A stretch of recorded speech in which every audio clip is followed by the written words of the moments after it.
Welcome back, everyone. Here on the channel, I use AI to break down complex topics like politics without bias or emotion. And with all the recent events, well, we've got plenty of questions to tackle. And let's be honest, before election night, it seemed like both Trump and Harris may have had fairly equal chances of being elected. Some experts even said that Trump might take the Electoral College, but most certainly lose the popular vote. As it turned out, well, he took it all. He took every key state and currently leads by about 4 million votes over Harris, leaving her with no chance of victory at all. So, how did it all happen then? Well, let's try to figure it all out. Today, I'm going to feed the latest exit polls into ChatGPT and ask how Trump had managed to win so confidently and what key factors had driven people to vote for him. And in the second part of the video, I'll ask it to break down the main reasons that prevented Kamala Harris from securing the win. But before we get into all of that, make sure you subscribe to the channel and you hit that notification bell right now. That way you're always up to date with new videos, which I publish every single week. Actually, even more regularly, about every 4 to 5 days. So you'll find a new video here on a frequent basis. Go ahead, do that, because your support really helps the channel to grow and it keeps the content coming. Thank you so much, and now let's jump right in. Now, first of all, I see all of your comments, and I know that a lot of you believe the election could have been rigged or whatever, but unfortunately, I can't ask that exact question because ChatGPT doesn't have enough information about it and would just refuse to answer. It actually avoids talking about the recent election at all with this annoying alert, but of course, I found a solution. I'm going to upload a file with exit polls, like who voted, how they voted, demographic groups, states, and all of that, so it can be a source for ChatGPT to do its analysis. Alright, without further ado, let's get right into the chat. Here we are. As always, I'm asking it to be unbiased, straightforward, and simply answer my questions without a whole lot of extra words or fluff. And the first question goes like this. Why do you think that Trump won so confidently? What factors played a key role? Based on the exit polls provided, there are a few key factors that contributed to Trump's substantial victory. 1. Trust in handling key issues. Trump outperformed his opponent in areas where voters were most concerned, such as handling the economy, crime, and safety. According to the data, a significant percentage of voters indicated they trusted Trump more on these pivotal issues. This trust gap likely swayed many undecided voters in his favor. 2. Voter sentiment about the country's direction. A considerable portion of the electorate expressed dissatisfaction and frustration with the current state of the nation. The exit polls showed a strong correlation between this satisfaction and support for Trump, who campaigned as a candidate of change and strength, promising a bold shift from the current trajectory. 3. Demographics and turnout. Trump's ability to secure votes from key demographic groups, particularly among non-college educated whites and older voters, gave him an edge. Additionally, there was a notable shift in support among Hispanic and Latino voters compared to previous elections, which contributed to his margin. 4. Perceptions of leadership. The data highlighted that a significant number of voters prioritized qualities like the ability to lead and bring change. Trump capitalized on his image as a decisive and straightforward leader, appealing to those who valued assertive and confident leadership. These factors helped drive Trump's strong performance and ultimately contributed to his substantial victory margin. Well, alright, give me just one main reason that you think guaranteed Trump's victory.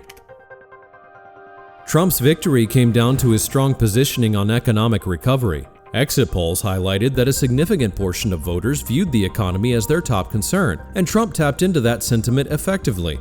His campaign focused heavily on promises of economic rejuvenation, emphasizing his previous term's economic growth as proof of his capabilities. He painted a clear picture of himself as the leader who could cut through what he described as bureaucratic inefficiencies and bring back prosperity. This resonated deeply with voters who felt financial pressure and were looking for tangible solutions rather than reassurances. By repeatedly emphasizing his economic track record and contrasting it with the current state of affairs, Trump managed to present himself as the only viable option for those prioritizing economic stability and growth. This focus proved decisive and was the pivotal factor in tilting the election in his favor. Alright, ChatGPT thinks that the main factor was the economy, but I know that a lot of you think that Trump's economy wasn't actually all that good. I mean, that it wasn't solely because of Trump. But let's not push ChatGPT for such answers, and instead we'll ask about it like this. If you were an American voter who had valued the economy, would you also vote for Trump? If I were an American voter with an economic focus, I would acknowledge that Trump's campaign presented a persuasive argument. He leveraged his strengths, assertive economic promises, direct rhetoric, and reminders of past economic growth under his leadership. Such confidence can be difficult to dismiss when financial stability is a top concern. While his approach may be polarizing, his message resonated with those experiencing economic pressures. However, a closer examination of economic data would reveal that inflation had begun to stabilize and the economy was on a path to recovery. Much of the economic strain was a lingering effect of the COVID-19 pandemic.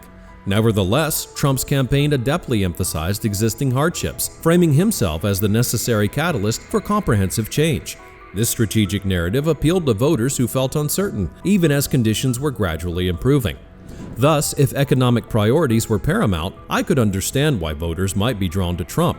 His ability to position himself as the solution was compelling, even if economic indicators suggested that recovery was already underway. All right, I got it, but now I want a very clear answer from you. Do you believe that the economy will be better under Trump? If I must be clear, no, I don't believe the economy will necessarily be better under Trump in the long term. While he might deliver short-term growth and boost business sentiment through deregulation and tax incentives, these gains often come at the cost of long-term stability. His approach tends to favor quick wins that can stimulate the economy in the immediate future, but may lead to increased economic disparities, regulatory rollbacks that affect consumer protections, and potential financial vulnerabilities. Yes, he could achieve an initial economic boost, and that's appealing to many, but the question is at what price? For those who prioritize balanced, sustainable economic growth that accounts for a wider range of impacts, Trump's leadership poses significant risks. So while his methods may give a temporary sense of improvement, they lack the assurance of long-term economic health. Great answer, ChatGPT. It's always nice to get such clear responses. Alright, I think we're done talking about Trump, so now let's move on to the second part of the video and look at this from a different angle. I'm going to ask ChatGPT why Kamala Harris lost, what she needed to win, and what really turned voters away from her. But before I do that, take a moment to hit that like button and subscribe to the channel right now. Trust me, that'll be the best thing you can do for me because it really helps the channel grow. It lets me make even more videos and improves the overall quality of the content. So if you enjoy the channel now, you'll definitely enjoy it even more in the future. All I ask is that you subscribe and hit that bell for notifications so you never miss a new video every single week. Thanks so much for all your support, and now let's get into the second part and talk about Kamala Harris. So we're back to the chat, and now I'm going to ask for 3 main reasons that kept Kamala Harris from becoming president. For now, let's kick it off with the first one, and here it is. Kamala Harris's biggest hurdle was her perceived weak track record as vice president. Throughout her tenure, she struggled to establish herself as a strong, independent leader with tangible achievements that showcased her capability to lead.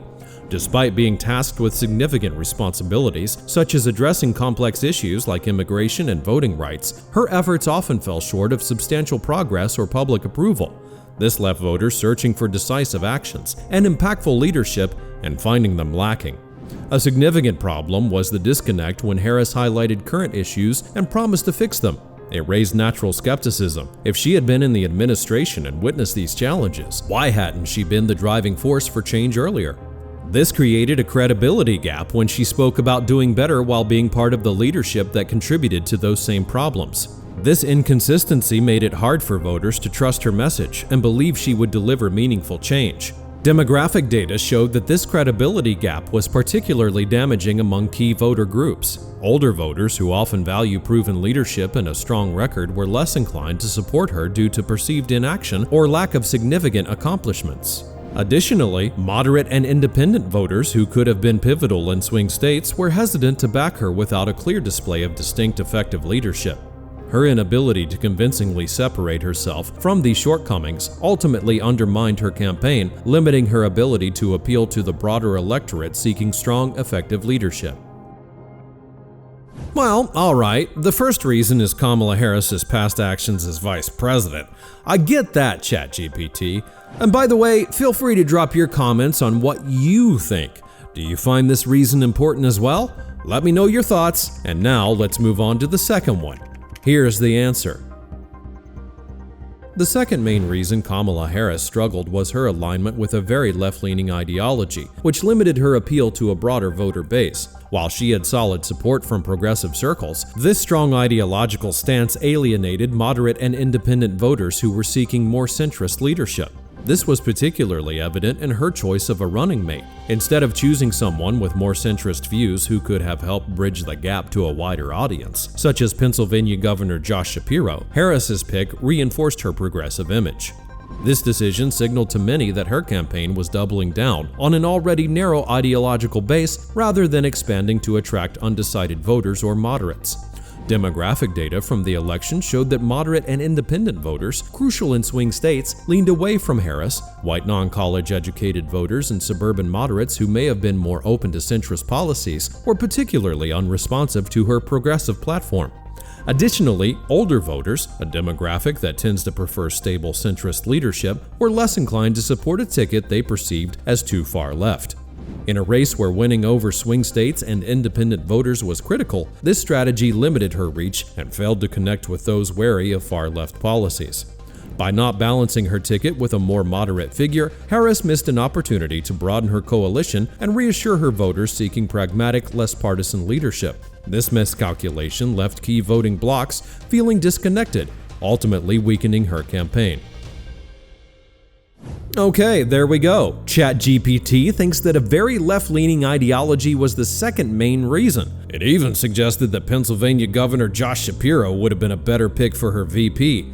Alright, now let's move on to the last reason, and here it is. The third main problem for Kamala Harris was her inability to differentiate herself from President Biden and the current administration's policies. Voters wanted change. They were tired of the status quo and were looking for a leader with a fresh direction. Harris struggled to present herself as that leader. Her campaign closely mirrored Biden's policies, making her appear as a continuation rather than a new choice. This cost her support from critical voter groups who wanted to see significant shifts in policy. Key demographics that turned away from Harris included white non-college educated voters and older Americans, many of whom were dissatisfied with current economic and social policies. These groups, often swayed by their economic frustrations and desire for more assertive leadership, saw Harris as more of the same leadership that hadn't addressed their concerns. Additionally, independent and moderate voters who could have been swayed with a clear vision of change were left unconvinced by her campaign's failure to establish distinct policies that diverged from the current administration. Voters were ready for a leader who would challenge the system and shake things up. By not differentiating herself clearly enough from Biden's policies and approach, Harris missed the opportunity to tap into the broader dissatisfaction across multiple demographics. This alignment with the current administration ultimately reinforced the perception that she would not bring the change many voters were seeking. And that's pretty much it. I'm not gonna ask again like who would have been better or do you think Trump deserves his victory, because ChatGPT has already mentioned a lot that it thinks Kamala Harris would have been the better choice. But you know what? I think this is the first time we've seen ChatGPT criticize her platform. Do you find that to be reasonable? Let me know in the comments what you think about its analysis and if you agree with the reasons behind Trump's victory or not. And so then, what's next? What should we expect from Trump's presidency? Well, I already have the answer for you, and to find out, all you have to do is click on this video where I asked ChatGPT to predict the first 100 days of his presidency. And trust me, it's gonna be a lot worse than you think. Thanks for watching, click on that video, and I'll be there waiting for you.